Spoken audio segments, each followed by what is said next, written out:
Da, da, da, da, da, da, da. That song, man. There you go. I said it to you.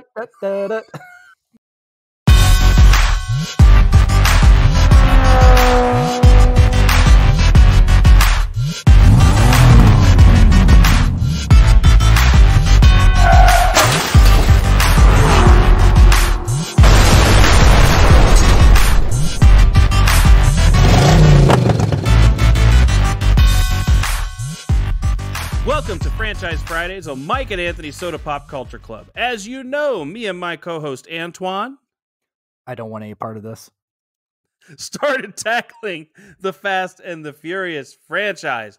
Last week, we did Too Fast, Too Furious, and it was too awesome. So this week, we are going to slide into probably the best of the franchise. That is the Fast and the Furious Tokyo Drift.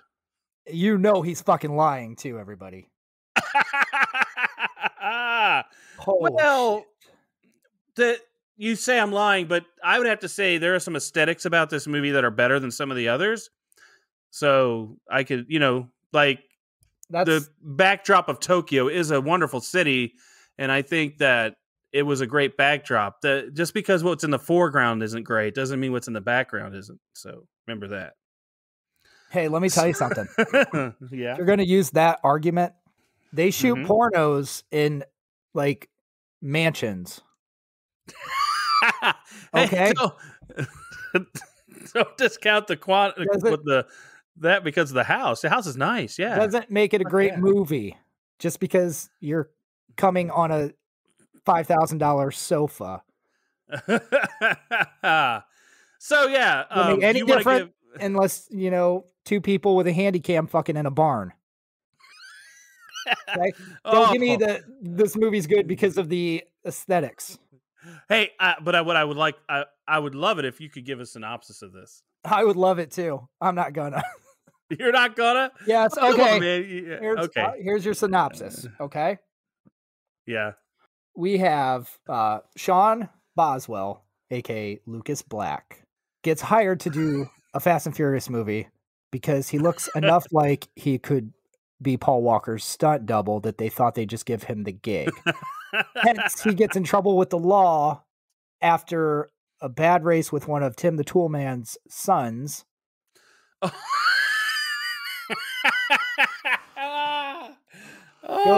you. Goes to move in with his dad in Tokyo, who has a fetish for making hookers scared, apparently.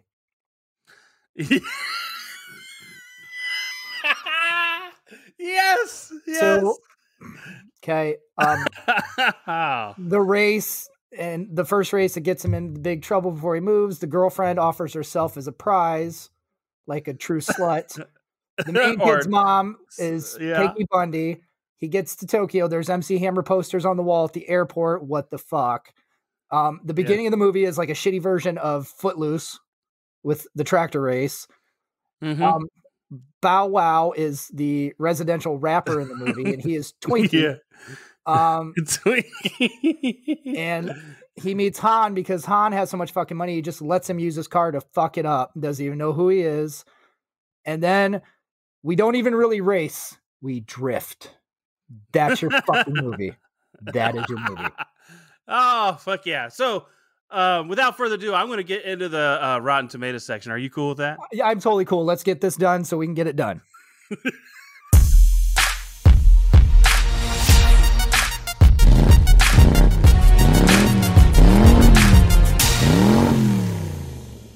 Woo! Feel that? You feel that?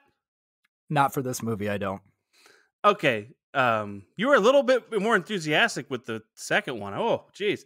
Okay, so I have a question for you. How much do you think they spent to make this movie? Way more than they should have. What do you have a dollar figure? Or you just gonna just obstinate? 80 million. That's close. It was 85 million. And how much do you think it made at the box office? I don't even want to guess because I don't want to know. I'm sure it made money, and that pisses me off. Okay, it made 159 million. Okay, so it did fairly well. I mean, that's a good movie. That's a good take. That is great. Now, Here's where I think this movie shines. What do you think the critics thought of this movie? Percentage wise? Yeah, give me a percent. 40. That's close. It's 37%. So they weren't on board with this, obviously. So knowing what the critics thought of it, what do you think of the audience? What do you think they thought? 39. Actually, way higher, 69%. Oh God, why? So, because people love it. So I'm going to give you some reviews because I think you got to have them. So Kirk Honeycutt of the Hollywood Reporter said, "So what if the movie dumbs down Japanese culture to a bad Yakuza movie and features Japanese characters who can barely speak Japanese? The cars are the stars here. Everything else is lost in translation." So that's a good review. Yeah. Gregory Kirschling of Entertainment Weekly, pretty big publication there. The review says, this is a bad one. The third movie in the Bad News Bears series, A Notable Turkey, went to Japan. That trip spells certain doom for the Fast and the Furious franchise as well. I'm just going to say he was wrong, but he was right at the same time. Oh, yes. I mean, and here's one thing you're forgetting when you were talking about this earlier. It all supposed to have taken place in 2013. Right. When we had hoverboards and spaceships. Or not even that, just how many smartphones did you see in this movie? How many smart people did you see in this movie? Oh, well, there's a couple. Han is a great character. Don't fuck on Han. Don't fucking do it. Han fucking is. Go in on and Han. I feel bad. I feel bad he had to be in this movie. So Han's a great character. Don't go in on him. But there's not one smartphone, so they didn't really predict it. When we're talking about in one of our a couple of things when they try to predict the future with tech, they didn't do a very good job in this movie because they, spoil the ending. They all had their little cell phones out, showing it on their cameras, right? Like looking at it that way. But that's not what people would have been using. They would have had iPhones, and Androids and shit in 2013. Spoil the ending. The ending was the best part of the movie. So, but you're right. He gets over. Okay, so obviously this is not your favorite film. The way it starts out, though, this is kind of one of those weird movies where the feel of it, the way it starts, is not how it ends up being, right? Like you have him going to high school, and he doesn't look very young going into that high school. He looks like a 20-something-year-old going to high school, and he's driving that muscle car, and he gets in a little bit of trouble, like you say. He gets beef with the one guy. What's his name? The Zachary or Clay? Is that what you said? Was he in? Did you say he was in Tool Time, or he's in Home Improvement? He was his son. Oh yeah, he was. Duh. Yeah. That's why he looks so fucking familiar. Yeah. I was like, why does this dude always look familiar to me? But I never watched that much of that show because I'm not Tim Allen's not my thing, all that bullshit. No. But no, he gets and like you said, the one girl, she puts herself up as a prize. Like, what kind of self-worth do you have? You know what though? I'll tell you what that was. I know what happened. Remember Ja Rule in the first Fast and Furious? And she's all promising him if he wins, you get both of us. It'd have been the same thing. He wins, be like, fuck you, and she walks away. That's what would have happened. Yeah. But the thing is, that girl instigated the whole damn thing. Yes. She made the whole thing happen, and her name was Nikki Griffin. But I don't see anything in her for her doing much after this. So this might have been a one-off, or she might have been some other bad stuff, but she doesn't have much going on. This was the pinnacle of her career. That's something to not brag about. She made herself property. But Clay, the QB, your Zachary Ty Bryan guy, he had that prick thing that he could have been in so many high school movies, just being a prick. He was in The Rage, Carrie 2 as a high school prick athlete. Yeah. Because that's pretty much typecast his. Yeah, but after 2008, guy did nothing pretty much. Like it sounds like he grew up and grew out of his type, I guess. That's pretty bad. Yeah, How many people just I think doesn't happen. he was too old at that point to start a boy band, so he really had nothing. Yeah, he did have nothing. And what? Oh, you're saying that, and there's something I liked by Brian Austin or whatever his name in Austin. That guy you like from 90210. Brian Austin Green, that guy I like. He made some music that I actually liked, and I forget what it was. He did. Yeah, I forget. The other day I was looking at something. I was like, wow, I like that, and I was like, you'd probably appreciate that I like something like that. You like his hip hop album? No. It was something else that he was on that wasn't. Oh no. Anyway. I'll find it. I'll find it eventually. But it gets us to the race, and I say in all Fast and Furious movies, especially the early ones, the racing is the star sometimes, because the acting can be a little flat. The racing had to be the star because there wasn't any other ones in this movie. I mean, I liked the race they had in that. Looks like, every suburb these days building up houses, and him jumping through a house. I mean, that was pretty cool. I mean, I don't know how fast that car is compared to that Viper.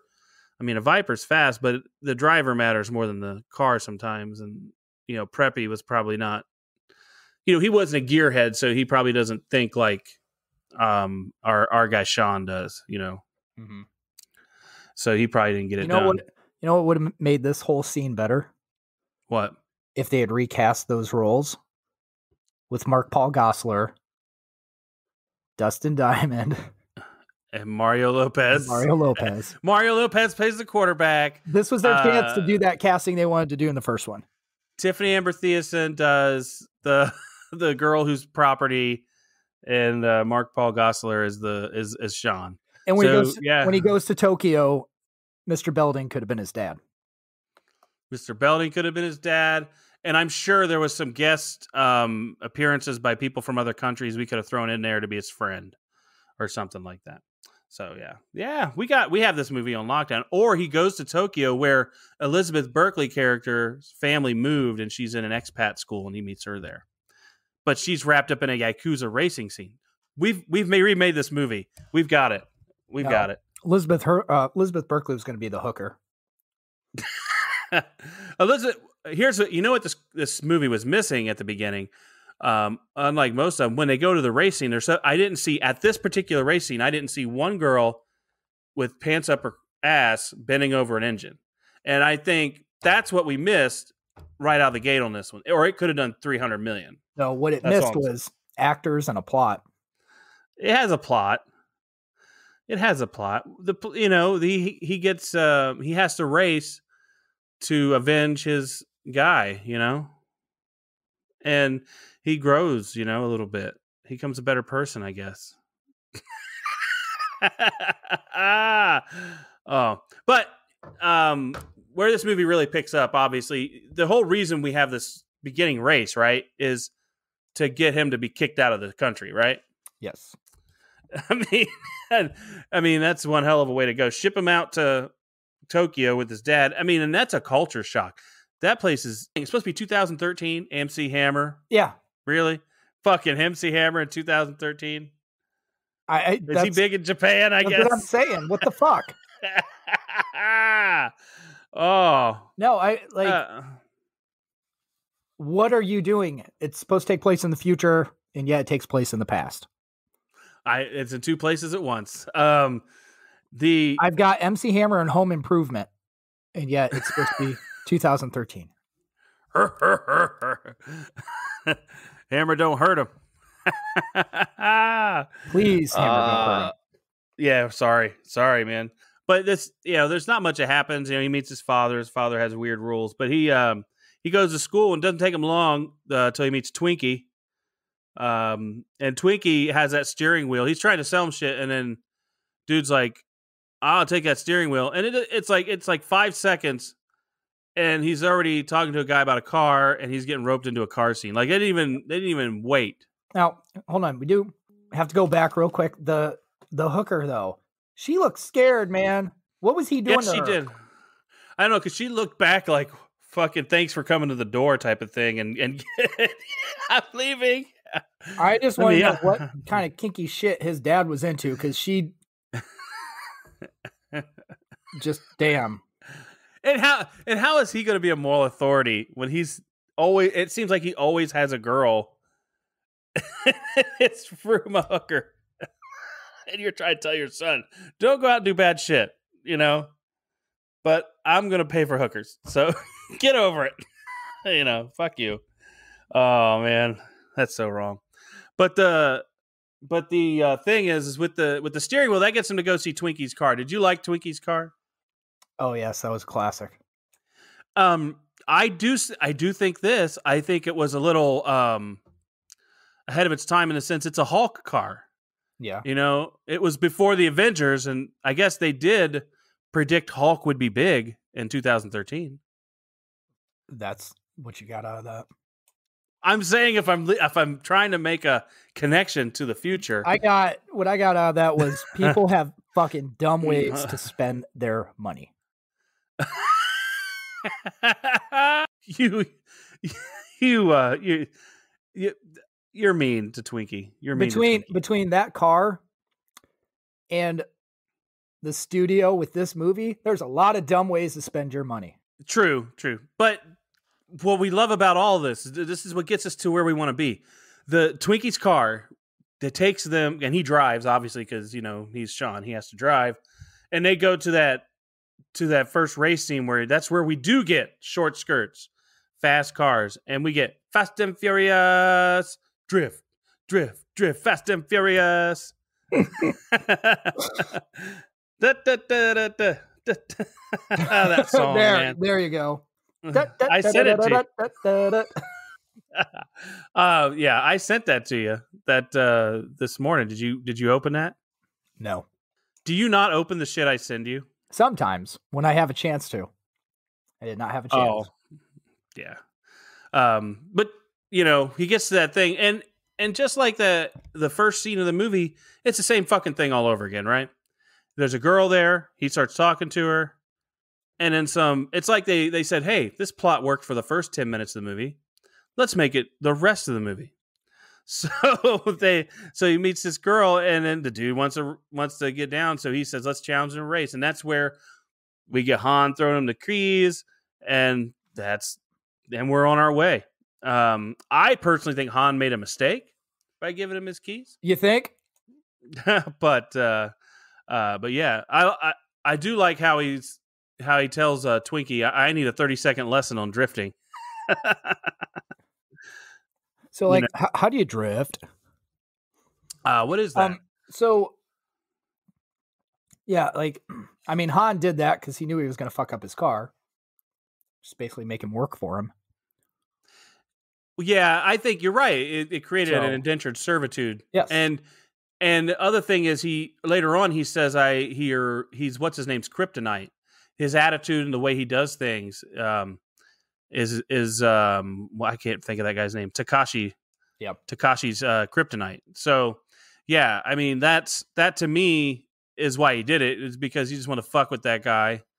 You know, and then eventually later on, just skipping ahead here, they have after a dude does go out and practice and gets really good, he beats a guy, and Takashi then gives keys to Han for winning a car because he won that race, you know? So he starts earning back his keep. At that point, he should have been square, right?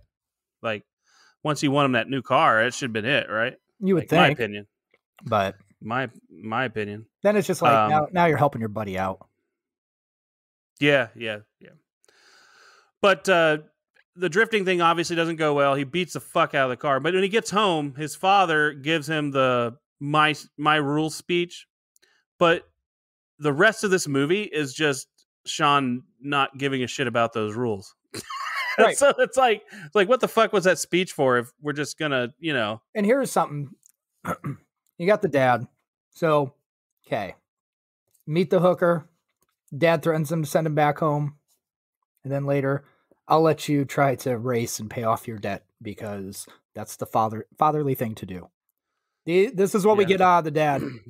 Like, just these random drop-off moments of, okay, insert dad advice or a dad moment that makes no sense.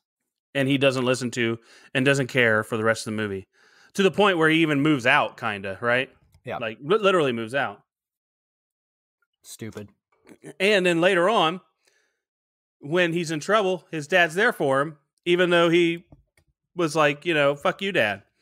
Which, I mean, I get that. Being a father, you're always a father, but still, I'd have probably saved him and then said, what the fuck is your problem? Probably would have said something to him. Go ahead. I don't know. You don't know? Okay.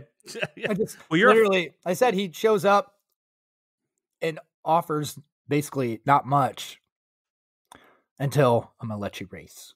I'm going to let you drift. Then he hands him the keys to the car, which doesn't have an engine. So I don't know how that would work. That is funny how he's like, here, you can use this car, and there's no engine in it. So it's like, yeah, great, Dad. Thanks. You're helpful. What would Cole Trickle do? What would Cole Trickle do? Steal it. He would call Harry and say, Harry, could you build me a car? We need an engine. We got to steal an engine. You got to steal an engine. And it have to be, take it out of Twinkie's car. I know it's not a good engine, but it's an engine. I don't know if the Hulk engine would fit. Yeah. It might get too big when it gets mad, but he gets so Han gets him indebted. So he gives him that test where he sends him in to collect with that big dude. Like, where the guy has the big, the panther on his back? Yeah. I don't know if I'd have done that. I'd been like, Han, I'm your guy. Just this dude's a little bit rough. You know what? That scene to me was like, Jason Segel and Forgetting Sarah Marshall getting her picture out of the bathroom. Oh yeah, that's kind of what it was. That's what it reminded me of. My thoughts are that dude with the paw knew it was Han sending that guy in there, though. If Han would have went in and just asked nicely, he probably would have handed it to him. But because he sent him, that's why he threw him out. Like, I don't think. I think the guy was probably a cool guy to collect from. He just doesn't like being asked, some guy gene coming up to him.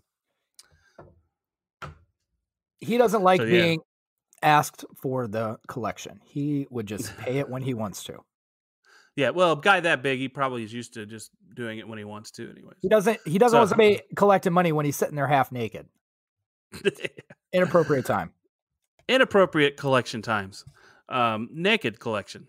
That is true. That is so true. Now, after this, though, Han takes him out and about, and they go back to his place, and they go in one place, and then they come through to this club where it's nothing but chicks. And I said, is this, because if it's all dudes, what do we call it? Sausage party. So what do we call this? Pillow fight. I have a word for it. I called it a taco fest. Oh God. How's that? Wow. Hey man. You know what that is? Conversation. That is as dumb as this fucking movie. Yeah. Oh, yeah. True. And then he sees that garage full of cars, by the way. And I'm not a car guy, so I just don't get excited when I see that garage full of cars. I'm guessing there's somebody out there that pops full wood when they see that type of cars and like, oh shit, he has this, and oh shit, he has this, and I know 325 with Gallo 24 incubator in that sumbitch. And it's red too. With a spoiler. Yeah, That's true. I noticed one car in there because of video games, the Evo. That's I know it because it was on a video game. So that I did notice. Also later on, Han said, this isn't no wax on, wax off thing or something like that. Which made me think this is like an automotive Karate Kid when he gives them the car and they start practicing all that drifting. This isn't no wax on, wax off. And did you like what Han drifts for? When you learn what he drifts for? Do you know what I'm talking about? What he drifts for? What he drifts for when they were out And Sean's like, well, what do you drift for? And then he says, let me show you. And then he does that drift thing around those girls in that car. Oh, yeah. He gets their phone numbers. That's what he drifts for. I Fuck drift it. It comes. I drift for digits. I drift for digits. Yeah. I call this one the taco slide. Yeah, the tacos. Oh, that's. Don't use my words against me. Don't make me. How about this? Don't use your words. And let's just leave it at that. Then we get the montage of Twinkie and Sean selling shit in the market. Does Sean get a piece of that action? He's always carrying all the shit. You notice that? Like he's carrying all the shoes. He's got all the clocks around his neck. He's got all that shit. I better be making some bucks on that. I'm not carrying your shit. Yeah. I get a piece. 10%, 20%. I don't know. Just, give me something for walking around with all this shit on me. That's all I'm saying. Because that was crazy. That dude moves a lot of shit. That's what I'm thinking. And then, after all the montages, he eventually just... This is what's weird about this movie. He eventually just moves in with Han after, he does all the practicing and he does all the selling. And all of a sudden, one day he's like, sees him pull up, come in. He's like, oh, get a bunk for him. Like, his whole fucking father's speech was pointless. Like I said, it's just like, what's the whole point of that? It's like, it's gone. So it's just gone. It's just gone. But Han is a genius, in my opinion, because think about this. So you think what's going to happen if he actually listens to his father?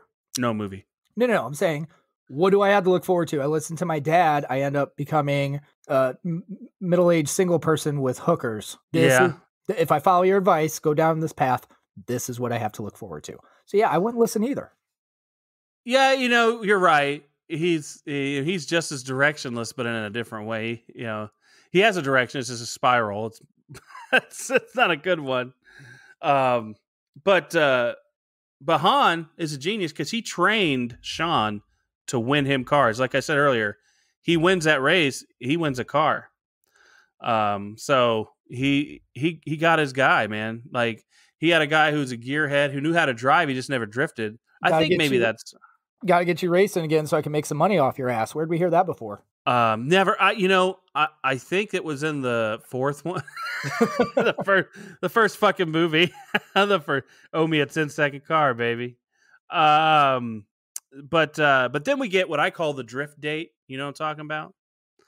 Where him and that girl go out and she's driving and they're drifting down the mountain. And isn't that the same mountain that she's drifting down that they race in later? Isn't that the same scene that we had in the first movie? Well, yeah, but I'm talking like... I'm just saying. I'm talking... In this movie, they do the big race to see who leaves town, and they're acting like it was such a horrible place to drift. But wasn't that her drifting down that same snaky road during that date? That's what it looked like the same one. But she wasn't doing it like at top speed, like trying to win a race and run somebody off the road. So yeah, I guess this. The reason they did this though is because they had to set up why the DK was angry at him. When he came in, so he could be angry for him on his. I guess he considers her property. That's what's weird about it. I guess they took care of her. Is that like within the story? Like somehow they helped her when she was there, and so she feels indebted to them somehow. I just find that strange. I wasn't a fan of that storyline there. You don't really need that. It could just be me like girl, me think she my property. I won't kill guy because he touch girl. It could be that simple, right? It could. Yeah. They tried to go too many layers and it becomes muddled. That's the last thing this movie needed was any muddling. You think so? Like, man, that's what really messed this movie up. It was too muddled, that part. Yeah.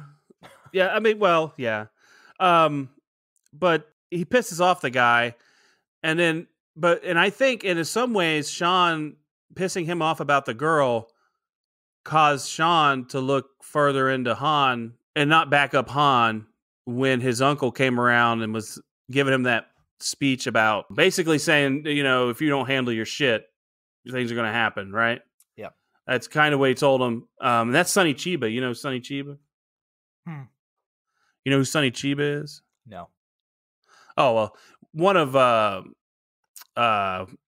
Quentin Tarantino's favorite actors ever. Oh. Never mind. Sonny Chiba. He played the uncle. Played the uncle. Yes. So yeah, he's a badass. You know, you can sound like a badass without hitting people. He should have stuck to Tarantino movies. Well, yeah. Well, if you get paid, you do the job. I mean, you know what I'm saying? Don't act like this is bad, you know? Oh, you're not being cool. I'm not acting. Oh. I promise you that. I am not acting like this is a bad movie. Okay, good. So this, but like I said, that prompts DK, or I call him DK because that's what they called him, Takashi, to go bust Han and say, "Hey, man, what are you doing?" And that's when they all escape, and we get one of my favorite scenes in the movie. When they're drifting through the streets, you know, each in their own cars. Yeah. And they drift through Shibuya crossing. That's like the busiest intersection in the world. Like where and all those people part for some reason, I guess. They were like, right. Oh, let's all part. Oh, gotta let these cars through. Drift on. Yeah, drift on, man. Drift on. Game on. That sounds like. Is that what you're doing that on purpose? Yes. Game. Okay. Good job. Let's see. Game on, man. Game on. Game on. Car. Oh, so yeah. But it's too bad Han dies in that wreck. Which, you know, when we do a later one, we're gonna find out how they retcon that. But when you watch it now, you watched it? I don't. When you watch the recut of it in the later movie where Shaw comes into play, yeah. I think there's some continuity issues on that, just small ones, because it shows it blowing up, and it showed in the retcon or when they redid it, Shaw walking away and it blowing up, but Lucas Black or Sean was actually looking back when that happened, so he would have seen that Shaw character at that moment if that happened. So that's why I'm wondering, like, that seems to be missed on all this. So I don't know. That's because the studio said, you got to put the movie out. You can't, no more editing. No more editing. They went Fuck Explorers on their ass. So, but the difference between this and Explorers, this made money. Han dying though, like, that was bad. It was not though, because it is when he died. That means he didn't have to be in any more of the movie. So it's good for Han. True in this movie, but the thing is that put the egg timer on him in the franchise when they decided to come out with the next one. So they had to build up to 2013, and we see, you know, what happens up until then, and then find out Han dies later on. So it's really interesting how the timeline works on these movies after they go back and say, well, we're going to go back and start from this point. Like you said, we should be watching it 1, 2, 4, 5, 6, 7, 4, 5, 7, 8, and then 9 or 3. Well, 3 should be in there somewhere. 3 should be after whatever the fuck, or whatever. Or wait, 3 was after 6. 6. I think 3 was after 6. Yeah. 3, 6, 7. Because 7 is where Shaw comes into play and that's, you know, that's where he picks up right after 3. So there you go. I mean, that's crazy that the timeline on all this is just fucking, it's nuts. I don't know. Anyways, let's get back to this because you got me all out of whack. you fucking me over, man. I do like the Mexican standoff with his dad though. Like when they get there, and you don't expect his father to be there, and he is. Like, I do think that was a surprise that you didn't expect. That was pretty cool. You thought maybe something else would have happened to get him out of there. More vroom, vroom, car, run, something like that, you know? Right. Nope. It's just, he's packing. Yeah. And he was, and my note on this, I just want to let you know, he was a little cool considering his big speech he gave earlier in the movie. You know, he's a little cool about all the shit he just had to do with a fucking gun to get his son out of trouble. Yep. And little Bow Wow dipping into his car and giving him the cash assist. I mean, I guess he ended up getting all that loot to make all his car dreams come true. But really, what sucks is that he gets that cash, and I don't understand how it's Sean's problem that the uncle needed his money, because Sean didn't have anything to do with Han's business dealings, and even Takashi knew that, right? Like, even because remember, they closed the door and shit on him. So I don't understand why it's his problem that he has to pay Kamada, the uncle, back. Like, I don't know why he has to give him that money. That seemed kind of a dick move. Just give him cash so he can talk to him. Is that really what that was? I mean, it feels like it. It's what happens when you try to do the honorable thing. Fuck doing the honorable thing. What I would do is I would have drove my car into that fucking restaurant and killed them all. I would have put 30 grand in my duffel bag and flew back to America. Yeah. That's just me. I think this movie had 2 climaxes to it. Do you think so? Did it have any? It's a multiple orgasm movie. It's a 2 climaxes. Okay, I think it climaxed on the chase through Shibuya. I guess it climaxes. I guess I'm the girl in this because I didn't climax once in this movie. So and the second one is when he sets up the race with the uncle, and we get the final showdown. And I like it that we get another Karate Kid like training montage with building the Mustang and practicing. Like, we get those feels. We're all up in our feels again, watching him struggle with that. And I sent you that text where that screen,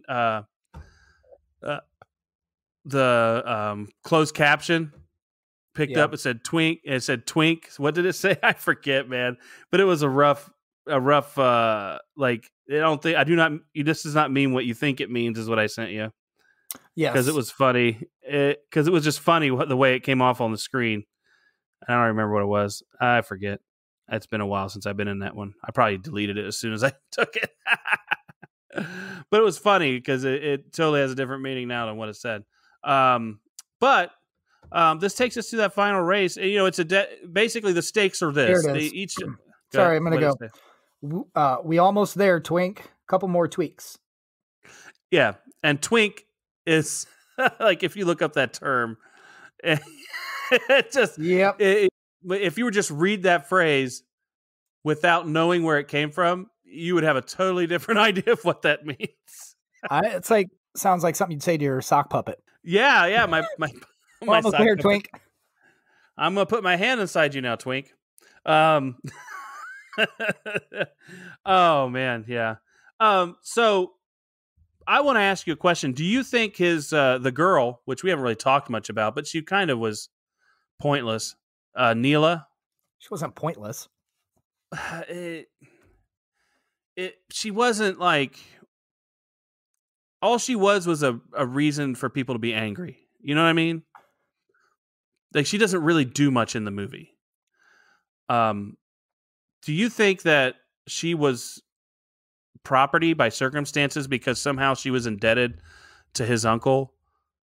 And like, it's almost like human trafficking. That's kind of what I got. The vibe I got with it. I don't think it's human trafficking. Not like that. I think the uncle was Brad Wesley. Oh. Okay.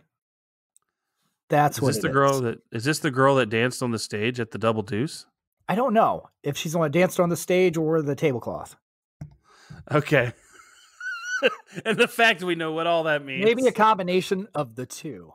How about that? Yeah, I think she has the personality of the tablecloth, and but she's indebted like the Double Deuce girl. So, but I just thought it was. I just thought there was some weird vibe there. But the race is pretty awesome. It's pretty kick-ass. Did you enjoy the race? So, fuck you. You've got to enjoy a fucking race. Come on, man. All right, here's the deal. I'm sorry, but if you're going to race. If you're going to incorporate drifting into racing, no. Okay. And then you have several shots during that where it looks like somebody went over the fucking cliff. Like, the camera pans down real fast. I'm like, Somebody finally die? And oh nope, they're still racing. Okay. Still racing. Oh, there they go. Nope, still racing. Until the end, he flips the other guy's car over. Yeah. So I thought it was a good race. I think it was good action. I know you don't like the drifting part of it. Just a straight race would have been fun. But I think they did a good job of creating that tension and him going up on the thing and coming down to whack him, and then he goes over the edge and winning the race. I think that all that tension was built great. I also whatever. Go ahead. Well, here's what I think about this movie. I think it was ahead of its time and behind its time all at the same time. And here's what I mean. The cell phones that we saw featured in there, like where they're shooting it with the cell phones, when this movie was made, to think that people are going to be using their cell phones to show something like that, that was kind of ahead of its time, right? Like being able to do that, live feed it. But it was also behind its time because it's supposed to be in 2013, and you got MC Hammer on the wall. MC Hammer's on the wall, and the shit we used was way better than what they were using there. So, yeah. So it was like ahead of its time and behind of its time all at the same time. It's like fucking weird. It's like it's a vortex of weirdness. So that is how I would describe this whole fucking movie. Vortex of weirdness. Yeah. I mean, this is obviously going to be our longest episode. So oh my God.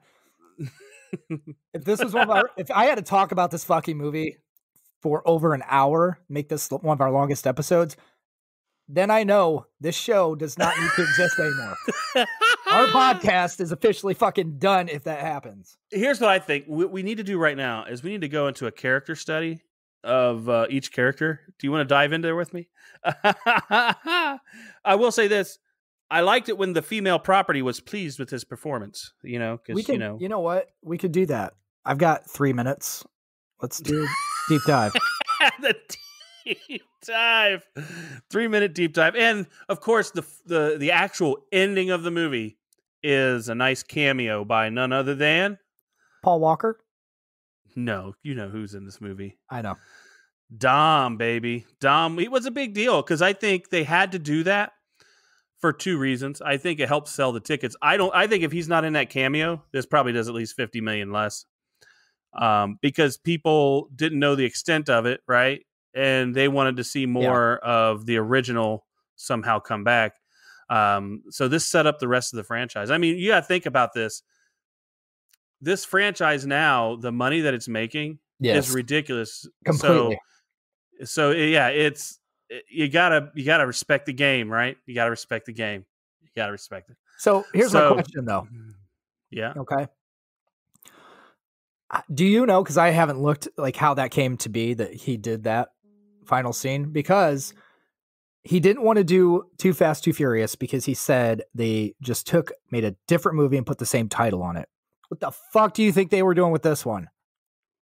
Yeah, there's no facts. I have facts, but that's not anything in my facts as to why he was in it, other than they probably gave him the rights to something. I thought there was something where they gave him the rights to Riddick. Yeah, that's it. That's why. Okay, I'll tell you. After poor test screenings, Universal Pictures asked Vin Diesel to make a cameo appearance to boost its box office potential. Diesel agreed to appear if Universal would relinquish the rights to the Riddick franchise to him. Diesel was then able to make Riddick 2013 independently. And he made money on those movies, by the way. So that's why he did it, because he wanted to own his franchise. Isn't that amazing? Like, he just wanted to own his thing. And just to give you an idea of how smart he is, just want to throw it out there. Let's see, Riddick in 2013, he paid $38 million and made $98 million. So good decision. Good decision. Good job, Vin. He made Vin does a good job. So you ready for your 6-pack? I know you've got some here. Are you ready? Yeah, you go first. Okay, I'll go. My first one is the Race Against the Viper, of course. It's a pretty cool race. There's a lot of good action. We get a little off-road, we get a little on-road, we get a chick selling herself. We get houses being destroyed. It's good times. What about you? Do you like that? I told you. Footloose. but worse. You like is it not on tractors though? I'd rather watch tractors play chicken than watch that shit again. Okay. Are you ready for yours? Your first one? Yeah.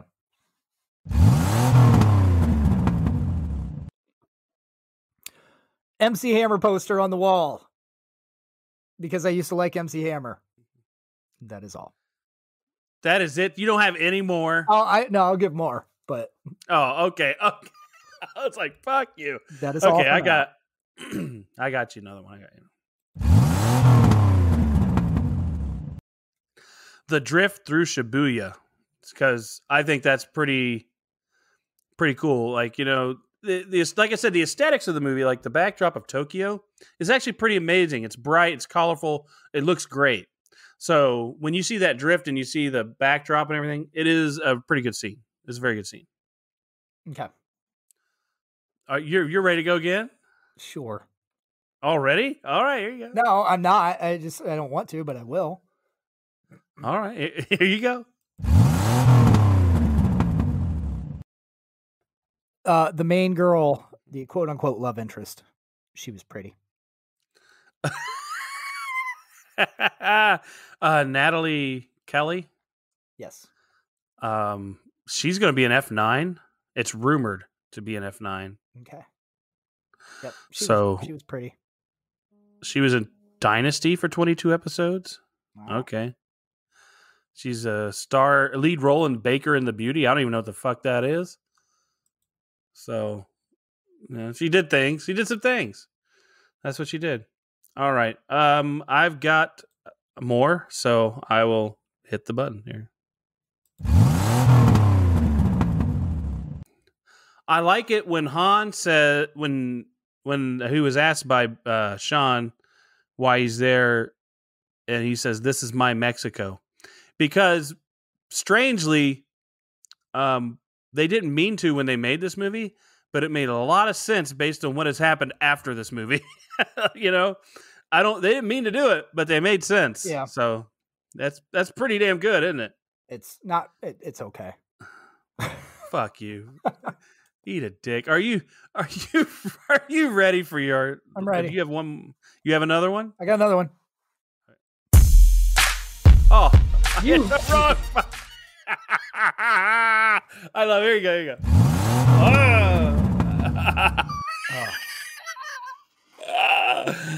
Oh, I love myself. Wow.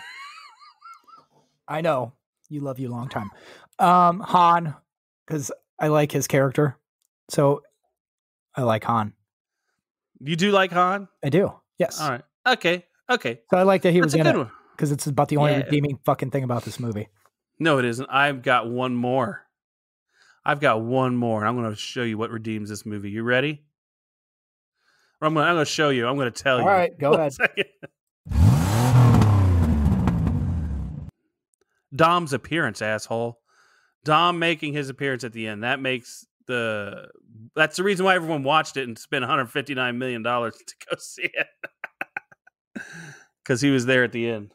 So this is your Luke showing up in The Force Awakens moment?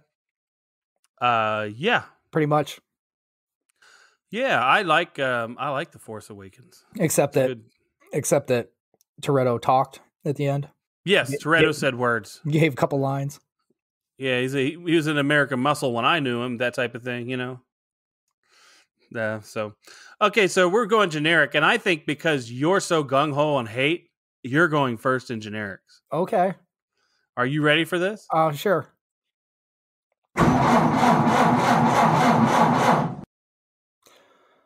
My generic moment is. Hang on one second, will you? Sorry. Sure.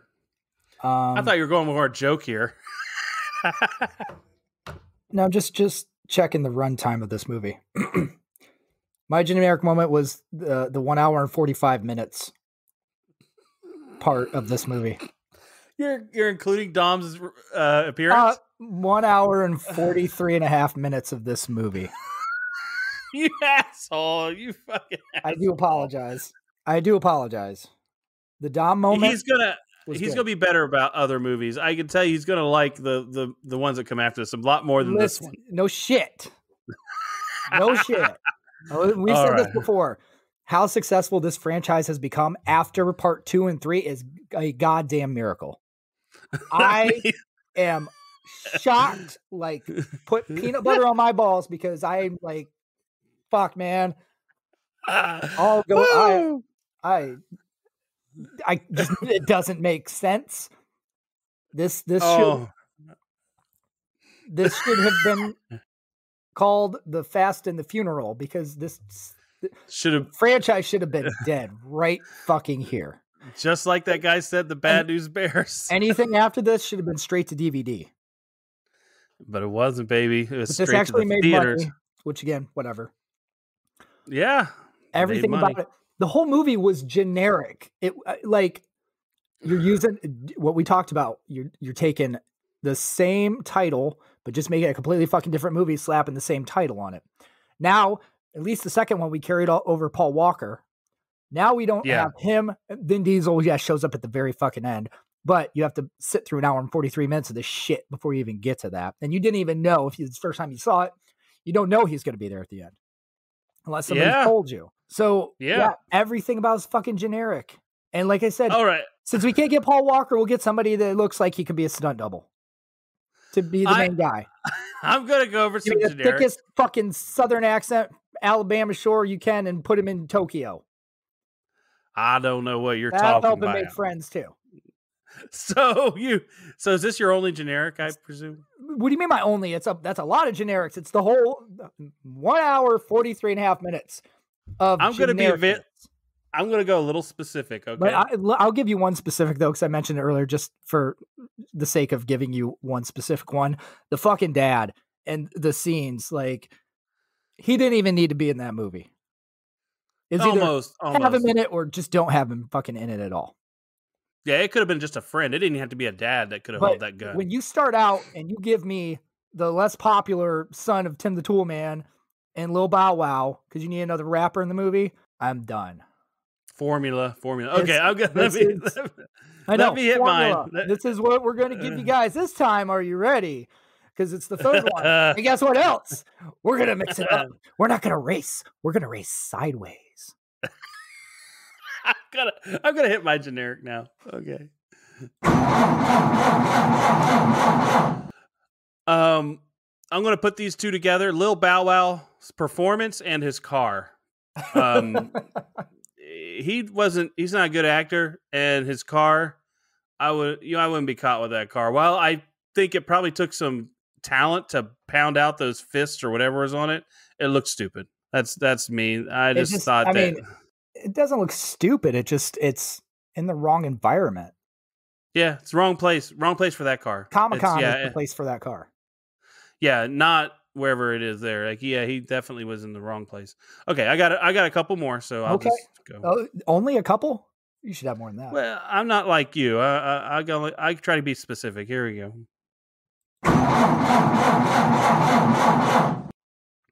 Lucas Black's acting was flat. So that's what I think. He was a very flat performance in this movie, in my opinion. So definitely not great. So no, it was horrible. I mean, so was fucking Tech 6ix9ine's performance too. Okay. I was just saying it was, not great. And I got one more. Okay. One more. Okay. And I think I've already mentioned this a few times throughout, actually. This is made in 2006, set in 2013, and there's not one smartphone. Shit changed fast. Get over that. It made this movie it dated the movie too much. That's what made it that a generic moment. If they would have said it at its time, whatever, we would have thought, oh, that was in its time. It's great. But the moment you say, this is the future, and the future looks nothing like it, and it's not even that far off, 7 years. I mean, shit. It's could have been better. That's all I'm saying. So do you have a biggest bang like stunt that you want to share? I mean, like I said, the best. The best stunt was. Let me hit the thing if you're going to do it. I got a thing fine. for it. Okay, here you go.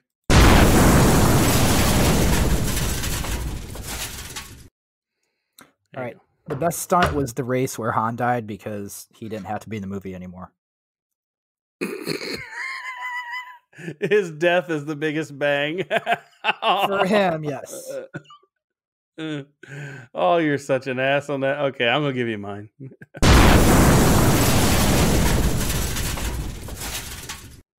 Mine is like I already said, kind of the Shibuya drift. I think that was a pretty cool stunt where they go through the crowd, all three cars. And while you hate drifting, it is a cool image to see it drifting through. No. I never said I hate drifting. I'm just saying drifting is like its own sport or its own like offset of racing. But to make it where that's how you're like actually racing, just because I just want to know, like, I would love to have been sitting in the brainstorming meetings when they were talking about doing a third installment of this movie and how can we amp stuff up? What can we do? And then who is the person that said, what if they went sideways? Yeah. That's the moment I want. Wait a second. Yeah. Instead of just racing fast past each other, what if we turn the cars sideways? Fucking A, man. This was a big moment. This was like, oh my God, that's brilliant. Whatever. You're awesome. So I'm going to give you some facts before we get into our ratings. I'll give you some facts. It's a fact that this movie is dog balls. Over 100 cars were destroyed or wrecked during the filming of this movie. I feel bad for those fucking cars too. They died. Their deaths were in vain. The muscle car that Sean drives in the opening scenes is a highly modified 1970 Chevrolet Monte Carlo. This is the only Fast and Furious film not to star Paul Walker prior to his death. He dodged a bullet, is what you would think, and ironically didn't dodge one later. Oh, actually, he didn't get shot. He just wrecked a car. He didn't. He was a passenger. Yeah. This is the lowest grossing film in the franchise. For good fucking reason. So are you ready to do some ratings here? Okay. So I'm going to hit the ratings thing, and then we'll be ready to rock and roll.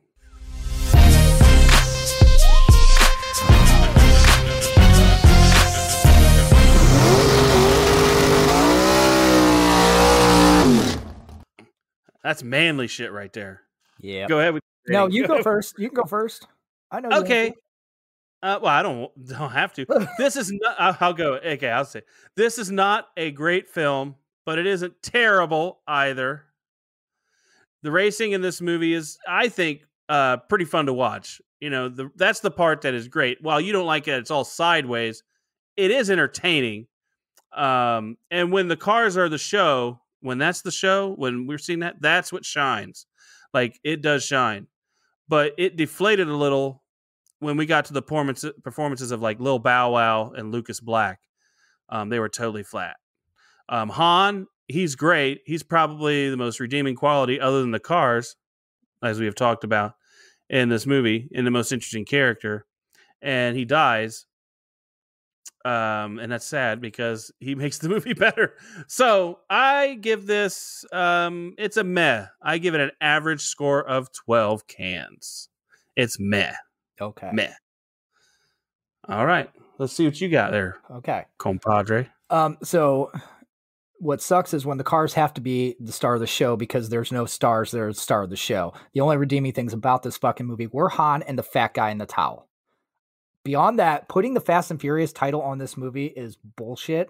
As a Fast and Furious movie, it sucks. As a standalone movie, not thinking about Fast and Furious, it blows. So there's no in between there. Putting the Fast and Furious name on this fucking movie is like cooking a bag of frozen Tyson chicken strips in the oven and selling them in a fucking KFC bucket. Because it's the third movie, I'm going to give it 3 fucking cans.